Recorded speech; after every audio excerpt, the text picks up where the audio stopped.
तो आज हम आ चुके हैं एक नई वीडियो लेकर आपके लिए। बहुत ही ज़्यादा मोस्ट है यूपी बोर्ड से एंड रिलेटेड रहेगी आपके ये त्रिभुज। इस त्रिभुज चैप्टर में कम से कम ना तो 10 नंबर का आपका पेपर में क्वेश्चन आ जाते हैं, तो इसीलिए आप इनको ध्यान से पढ़िए। आज हम बेसिक नॉलेज पढ़ लेंगे, कल हम इनके लिए क्वेश्चन बहुत ज़्यादा मोस्ट इंपॉर्टेंट क्वेश्चन लेकर आएंगे। ठीक है, तो चलिए देखते हैं इन क्वेश्चनों को। 6 चैप्टर है हमारे पास। त्रिभुज के बारे में पहले पढ़ेंगे। त्रिभुज कहते कैसे हैं, ट्रायंगल किसे कहते हैं। ठीक है, थोड़ा इंग्लिश में लिख देते हैं, चलना चाहिए। ठीक है, ट्रायंगल। ट्रायंगल क्या होता है। ट्रायंगल तीन भुजाओं से बंद आकृति, तीन भुजाओं से बंद आकृति को छोटी सी स्मॉल सी हेडिंग लिखाएंगे जिससे आपको समझ में आ जाए। तीन भुजाओं से बंद आकृति, तीन भुजाओं से बंद आकृति को त्रिभुज कहते हैं। अभी ये हुआ नहीं है, अभी त्रिभुज कहते हैं मतलब ये त्रिभुज कैसे कहलाएगा। तीन भुजाओं से बंद आकृति को त्रिभुज तो कहते हैं, लेकिन तथा और लिखना पड़ेगा थोड़ा सा। तथा प्रत्येक कोण, तथा प्रत्येक कोण 60 डिग्री का होता है, 60 डिग्री का होता है, 60 डिग्री का होता है। और नोट में लिख लीजिए ज़रा थोड़ा सा ने, ये बहुत ज़्यादा मोस्ट रहता है लेकिन ठीक है, हर व्यक्ति पूछ लेता है इस बात को, तो कोई भी मामूली सा भी। तो नोट में ये लिखना है आपको कि ये थोड़ा फीका पेन चल रहा है, इसके लिए मैं थोड़ी सॉरी मांगता हूँ। ठीक है, तो देखिए नोट में तीनों कोणों का योग त्रिभुज की, ऐसा लिखो त्रिभुज की, त्रिभुज के तीनों कोणों का योग, तीनों कोणों,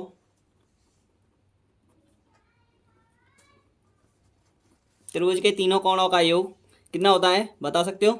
180 होता है। कितना? 180 डिग्री। बात क्लियर है। आगे देखिए, अब त्रिभुज के बारे में मैं इतना तो समझ में आ गया। त्रिभुज तीन भुजाओं से बंद आकृति को त्रिभुज कहते हैं। प्रत्येक कोण 60 डिग्री का होता है और त्रिभुज के तीनों कोणों का योग कितना होता है? 180 होता है। ठीक है, अब देखिए ट्रायंगल कैसे बनाते हैं उसको देख लेते हैं। अगर मैं ऐसे कोई ट्रायंगल बना दूं, क्या ये एक ट्रायंगल है? देखिए 1 2 3, तीन भुजाएं कि नहीं? तीन भुजाएं, 1 2 3। लेकिन इनमें ये नहीं समझ में आ रहा है, ये तीन भुजाओं से बंद थोड़ी है। तीन भुजाओं से बंद आकृति तो ये है ना, तीन भुजाओं से बंद आकृति कौन सी है? ये वाली है। ठीक है, तो ये क्या हो जाएगा? त्रिभुज हो जाएगा। और त्रिभुज को हम बिंदु के रूप में शो कर देते हैं, क्योंकि जिससे इसकी बेसिकली भुजाएं समझ में आ जाएंगी कि ये भुजा कौन सी है। भुजाओं के नाम देने पर हमें बिंदु दर्शाने पड़ते हैं। बात क्लियर है यहाँ तक? ठीक है, और यहाँ पे हम जब बिंदु दर्शा देते हैं, भुजा दर्शा दी, तो अब हमें कोण दर्शाना पड़ेगा। और कोण दर्शाएंगे तो प्रत्येक कोण कितने का बताया था मैंने अभी, बताओ तो मुझे। वो होता है 60 डिग्री का, 60 डिग्री का। बात क्लियर है? ठीक है, यहाँ तक समझ में आया? आगे देखिए, अब ये तो हो गया त्रिभुज के बारे में। ठीक है, यहाँ तक बेसिकली समझ में आया। ठीक है, अब देखिए त्रिभुज क्या होता है, त्रिभुज के बारे में समझेंगे। त्रिभुज के गुण कितने होते हैं। ठीक है, तो त्रिभुज के प्रकार, त्रिभुज के प्रकार, त्रिभुज के प्रकार, इसे दो भागों में विभाजित कर देते हैं। त्रिभुज के प्रकार को दो भागों में। ठीक है, त्रिभुज के प्रकार कितने प्रकार के होते हैं? दो प्रकार के, ध्यान से देखना। ठीक है, त्रिभुज के दो प्रकार होते हैं। कौन कौन से होते हैं? एक तो होता है ये कोणों के आधार पर होता है, कोणों के आधार पर, कोणों के आधार पर।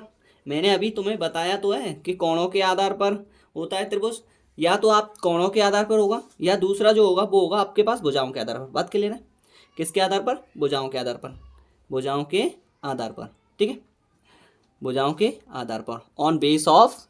ठीक है, और भुजाओं की मीनिंग होती है आपके पास जैसे कि स्टेप्स। ठीक है, तो आगे देखिए, अब कोणों के आधार पर है। ठीक है, ऑन बेस ऑफ एंगल। ठीक है, तो आप त्रिभुज के प्रकार इतना समझ में आ गए कि दो प्रकार के होते हैं। त्रिभुज दो प्रकार के होते हैं, कोणों के आधार पर, भुजाओं के आधार पर। अब हमें स्टेप वाइज पढ़ेंगे कि भुजाओं के आधार पर और कोणों के आधार पर। ठीक है, सबसे पहले हम ले लेते हैं भुजाओं के आधार पर। किसके आधार पर? भुजाओं के आधार पर। सबसे पहले हम भुजाओं के आधार पर ले लेते हैं, भुजाओं के आधार पर, भुजाओं के आधार पर। आपके लिए ये यूपी बोर्ड से बहुत ज़्यादा मोस्ट है, क्योंकि आपके लिए ये आपकी जब तक नींव करनी नहीं होगी तब तक आप क्वेश्चन को नहीं कर पाओगे। इसीलिए ये सबसे ज़्यादा त्रिभुज में यही खासियत बात होती है कि सबसे ज़्यादा त्रिभुज की यही खासियत है कि अगर नींव कर रही होगी तो आप ट्रायंगल बना सकोगे, ट्रायंगल के बारे में समझ सकोगे कि कौन सा ट्रायंगल है, कैसे हमें पुट करना है। समझ में आ रहा है? तो भुजाओं के आधार पर हमें देखते हैं। भुजाओं के आधार पर जो होता है ट्रायंगल, वो आपके पास तीन प्रकार के होते हैं। कितने प्रकार के? तीन प्रकार के। यहाँ पे लिख दूँ? ठीक है, चल जाएगा। भुजाओं के आधार पर त्रिभुज तीन प्रकार के होते हैं, तीन प्रकार के होते हैं। तीन प्रकार के होते हैं, तीन प्रकार के होते कौन कौन से हैं उनके नाम लिखेंगे एक एक टाइप वाइज और उनको पढ़ेंगे। ठीक है, यहाँ तक समझ में आया? ठीक है, तो पहला जो भुजाओं के आधार पर है वो है आपके पास समबाहु त्रिभुज। कौन सा है? समबाहु त्रिभुज। समबाहु त्रिभुज, समबाहु त्रिभुज। ठीक है, समबाहु त्रिभुज क्या होता है इसके बारे में हेडिंग लिखेंगे। ठीक है, समबाहु त्रिभुज क्या है, किसके बारे में पोटेट है। ठीक है, तो समबाहु त्रिभुज जो होता है इसमें प्रत्येक कोण, इसमें प्रत्येक कोण 60 डिग्री का होता है, 60 डिग्री का होता है। इसे डिग्री बोलते हैं, डिग्री बोल दो, अंश बोल दो, चल जाएगा। ठीक है, से 60 डिग्री का होता है, 60 डिग्री का होता है प्रत्येक कोण। तथा एक मोस्ट लाइन तो रह गई अभी, तथा प्रत्येक भुजा, तथा प्रत्येक भुजा की लंबाई तथा प्रत्येक भुजा की लंबाई समान होती है, समान होती है। तथा प्रत्येक भुजा की लंबाई समान होती है, मतलब तीन ही तो भुजा होंगी आपके पास और प्रत्येक भुजा की लंबाई कितनी होगी?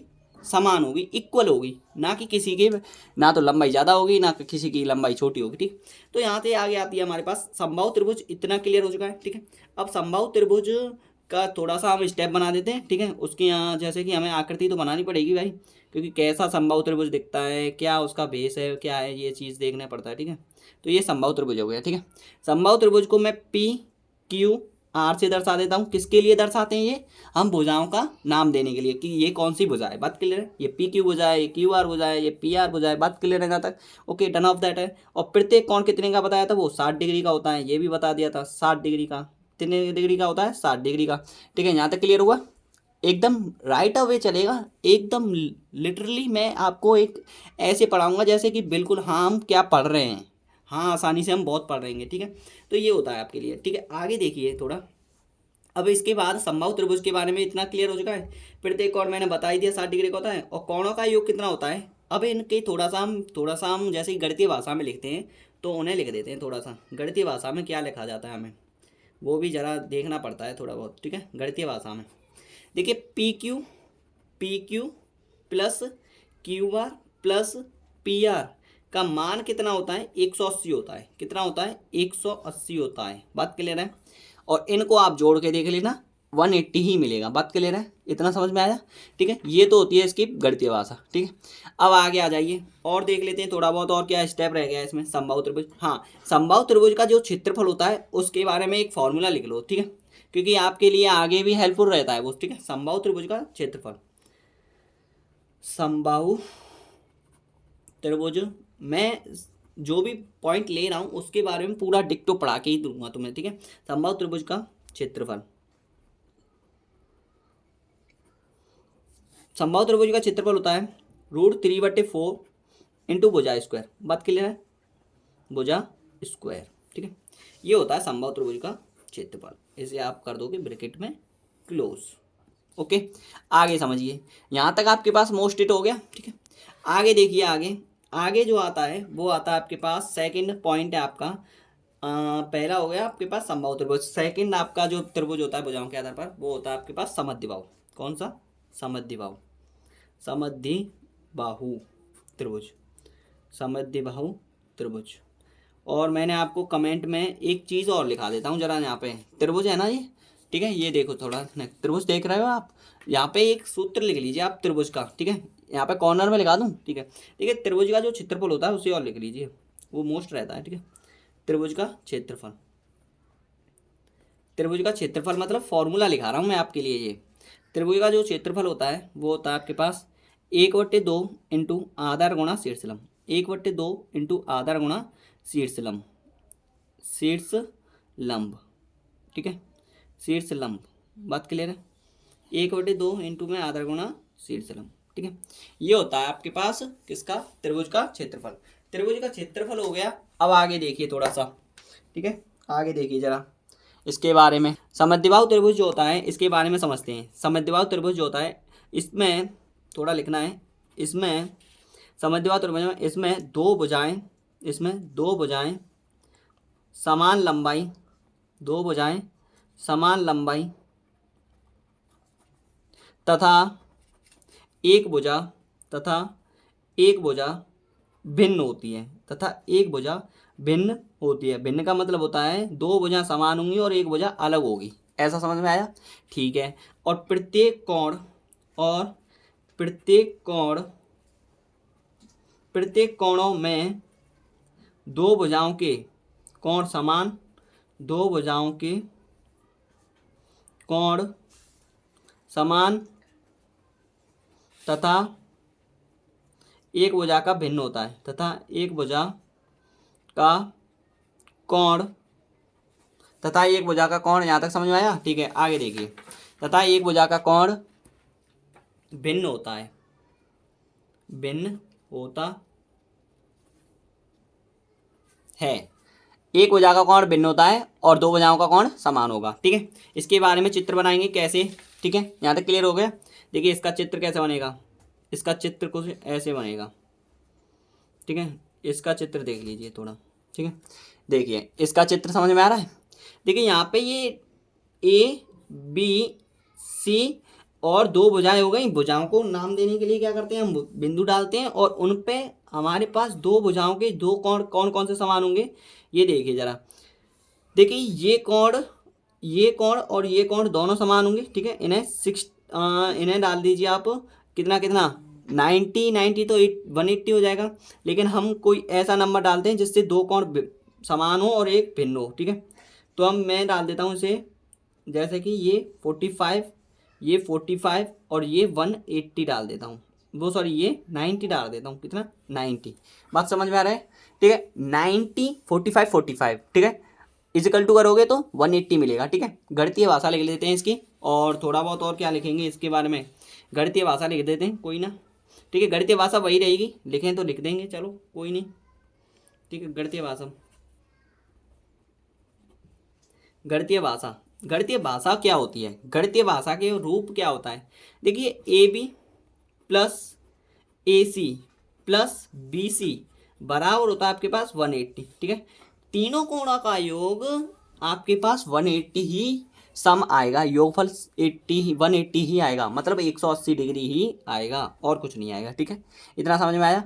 आगे देखिए, यहाँ तक क्लियर हो गया? समद्विबाहु त्रिभुज हो गया। और समद्विबाहु त्रिभुज का क्षेत्रफल देखते हैं अभी उसको भी देखिए। इसका तो इस जो फॉर्मूला है इसको तो भले ही मत लिखाओ क्योंकि ये आता नहीं है। ठीक है, इसका तो कोई नहीं। ठीक है, जो मोस्ट है उनके ही पढ़ाएंगे हम। ऐसा नहीं है कि जैसे कि सबको रेगड़ में बना दे, नहीं ऐसा नहीं चलता है। ठीक है, बढ़िया चीज़ है, जो मोस्ट सवाल हैं उनको ही पढ़ाएंगे, जो आपके बेटर आगे भविष्य में भी वो काम आएंगे। ठीक है, अगर ये बात आएगी तब देखेंगे। ठीक है, तो आगे देखिए, तीसरा कौन सा त्रिभुज होता है? तीसरा त्रिभुज होता है भुजा के आधार पर आपका वो होता है विषमबाहु त्रिभुज। कौन सा होता है? विषमबाहु त्रिभुज।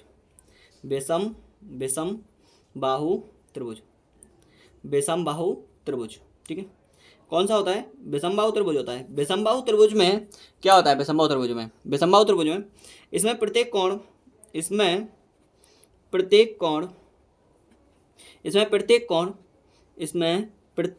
कोण भिन्न होते हैं। इसमें प्रत्येक कोण भिन्न होते हैं तथा इसमें प्रत्येक कोण भिन्न होते हैं तथा इनकी भुजाएं भिन्न होती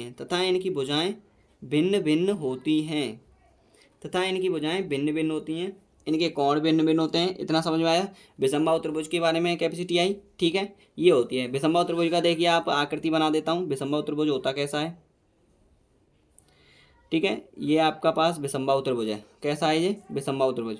देखिए यहाँ पे प्रत्येक कोण कैसा हो जाएगा, इसमें भिन्न हो जाएगा प्रत्येक कोण।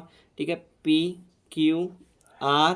ठीक है, और प्रत्येक कोण आप डालोगे तो वो देखते हैं 80 का है। ठीक है, एक 50 का है, नहीं एक 45 का डालो आप, एक 40 का है ऐसा समझो, एक 80 का है, एक 40 का है। कितना हो गया? 8 4 12 और 6 18। ठीक है, 80 40 और 60। इतना समझ में आया? ठीक है, ये हो गया विषमबाहु त्रिभुज। ठीक है, विषमबाहु त्रिभुज के बारे में और समझिए थोड़ा सा। ठीक है, विषमबाहु त्रिभुज इतना हो गया। अब विषमबाहु त्रिभुज और क्या होगा? विषमबाहु त्रिभुज के बारे में इतना ही बहुत है, और क्या चाहिए आपको? ठीक है, एडिंग चाहिए आपके लिए सबसे ज़्यादा, और ये मैंने बता दिया। गणितीय भाषा देख लें तो गणितीय भाषा लिख दीजिए जरा। सभी की इक्वल रहती है, बस गणितीय भाषा में जो होते हैं कोण वो ये आ जाते हैं, ठीक है। जैसे कि P Q plus Q R plus P R is equal to आ जाएगा 180, और इनको जोड़ोगे तो आपके पास यही मिलेगा 180, ठीक है। ये समझ में आया, ठीक है। आगे देखिए, आगे चलते हैं, ठीक है। अब देखते हैं हम कोणों के आधार पर, क्या कोणों के आधार पर, कोणों के आधार पर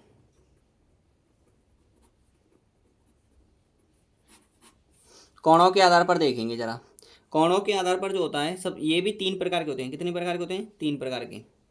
ये त्रिभुज भी 3 प्रकार के होते हैं, ठीक है। 3 प्रकार के, 3 प्रकार के होते हैं, 3 प्रकार के होते हैं तथा इन्हें 5 प्रकार के भी मानते हैं, तथा इन्हें मुख्य रूप से 3 प्रकार के ऐसा बोलो, और 5 प्रकार के भी इन्हें मानते हैं, 5 प्रकार के मानते हैं, ठीक है। मानते कितने के? 5 प्रकार के, लेकिन वैसे 3 प्रकार के होते हैं मुख्य रूप से। मुख्य रूप से पढ़ेंगे पहले, फिर देखेंगे दोनों ने, ठीक है।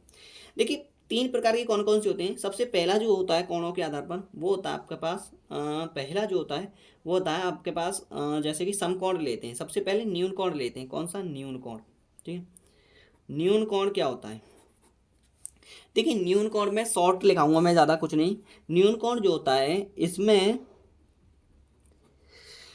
इसमें 0 डिग्री से, इसमें 0 डिग्री से 90 डिग्री के बीच कोण होता है, के बीच कोण होता है। इसमें 90 डिग्री से, इसमें 0 डिग्री से 90 डिग्री के बीच कोण होता है। इतना समझ में आ रहा है? से है ये, ठीक है। से का अर्थ है इजिकल, मतलब सॉरी एरो का जो चिन्ह लग रहा है, ठीक है, ऐसा समझो, ये नेगेटिव का सा चिन्ह है जो। अब आगे क्या है कि न्यून कोण में इतना समझ में आया। मैं अगर लिख दूं एग्जाम्पल में आपके लिए, ये खाली समझने की वो है आपके पास गुंजाइश। देखिए 45 लिख दूं, 37 लिख दूं, ठीक है। मैं यहाँ पे 81 लिख दूं, ठीक है, 75 लिख दूं, ये डिग्री चल रही है, ठीक है। कोण लिख रहा हूँ मैं आदि, ये सभी किसके कोण के अंतर्गत आएंगे? न्यून कोण के। किसके? न्यून कोण के। बात क्लियर है? इतना ही समझना है इसमें, ठीक है। सेकंड देखिए, न्यून कोण हो गया। सेकंड आता है आपके पास समकोण। क्या? समकोण। समकोण क्या होता है? इसमें इसमें कोण 90 डिग्री का होता है। कोण 90 डिग्री का होता है, 90 डिग्री का होता है। इसमें कोण 90 डिग्री का होता है। बात क्लियर है? इसमें कोण 90 डिग्री का होता है, तो इसमें एक पाइथागोरस प्रमेय आपने पढ़ी होगी, ठीक है। वो इसी रूल से चलती है, पाइथागोरस प्रमेय। बात क्लियर है? पाइथागोरस प्रमेय क्या होती है, मैंने ये आपके लिए शॉर्ट वीडियो में भी डाल दिया है, आप इसको जाकर देख सकते हैं। बहुत ही अच्छी से तरीके से पढ़ाया है मैंने उसमें भी। कर्ण स्क्वायर बराबर होता है लंब स्क्वायर प्लस आधार स्क्वायर, ठीक है, प्लस आधार स्क्वायर। कर्ण स्क्वायर बराबर होता है लंब स्क्वायर प्लस आधार स्क्वायर, ठीक है। ये स्क्वायर लग रहे हैं आपके पास। यहाँ तक बात समझ में आया? आगे देखिए, अब 90 डिग्री का होता है समकोण त्रिभुज, ये मैंने बता दिया, ठीक है। अगर ट्रायंगल बनाए तो ट्रायंगल बना सकते हैं इसका। देखिए आपके पास जैसे कि ये बनता है आपके पास 90 डिग्री का एंगल, और ये आपके पास फिगर, सॉरी इमेज बन गई आपके पास, सॉरी इमेज है, वेरी सॉरी, ये इमेज है, ठीक है। इमेज ऐसे है, ठीक है।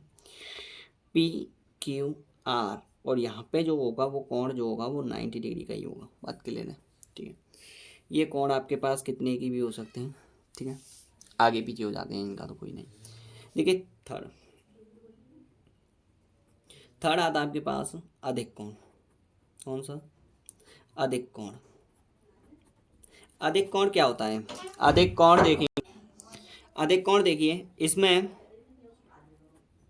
कोण इसमें कोण 90 डिग्री से 180 डिग्री के बीच होता है, 180 डिग्री के बीच होता है। इसमें 90 डिग्री से 180 डिग्री के बीच कोण होता है, कोण होता है। आगे समझिए, ठीक है, यहाँ तक क्लियर हो गया? ओके, डन है, ठीक है सा। अब देखिए थोड़ा अधिक कोण इतना समझ में आया, ठीक है। एग्जाम्पल में लिख देते हैं। उसका तो फिक्स होता है ना, समकोण का तो 90 ही होगा, उसका और कोई नहीं होगा, 90 ही होगा, ठीक है। इसका देख लीजिए जरा, एग्जाम्पल में मैं लिख दूँ 170, ठीक है, 180, ठीक है। 180 जो आएगा वो मैं बाद में बताऊँगा, लेकिन मैं आपके यहाँ पे लिख दे रहा हूँ 100 लिख दो, ठीक है, 100 डिग्री ऐसा। यहाँ पे आपके पास यहाँ पे आप लिख दीजिए जैसे कि 118, ठीक है, ETC ले दीजिए, बहुत है, ठीक है, इतना हो गया, ठीक है। आगे देखिए फोर्थ कौन सा होता है। फोर्थ आपके पास जो होता है एक व्रत होता है, व्रत आपका भाया व्रत वो होता है 360 का, और आपके पास वो कौड़ के अकॉर्डेबल नहीं, कौड़ के अकॉर्डेबल देख रहा हूँ मैं, लेकिन त्रिभुज के अकॉर्डेबल मुख्य रूप से 3 ही होते हैं, ठीक है, और 2 होते हैं, उनको भी लिख लेते। देखिए इसमें समपूरक कोण क्या है कि समपूरक कोण जो होता है इसमें कोण 180 का होता है, ये केवल 180 डिग्री का होता है, ठीक है। संपूरक कोण कितने का होता है 180 का, ठीक है। संपूरक कोण 180 का होता है और संपूरक कोण 180 का होता है, इतना समझ में आया, ठीक है। इतना ही छोड़िए आप, क्योंकि फिक्सअप होते हैं वो, उन कोणों को तो आप देखना ही नहीं है, बस नाम याद रखना है और कोण याद रखना है, समझ में आ रहा है। व्रत कोण जो होता है ये देखिए, व्रत कोण जो होता है यह कोण या फिर इसमें कोण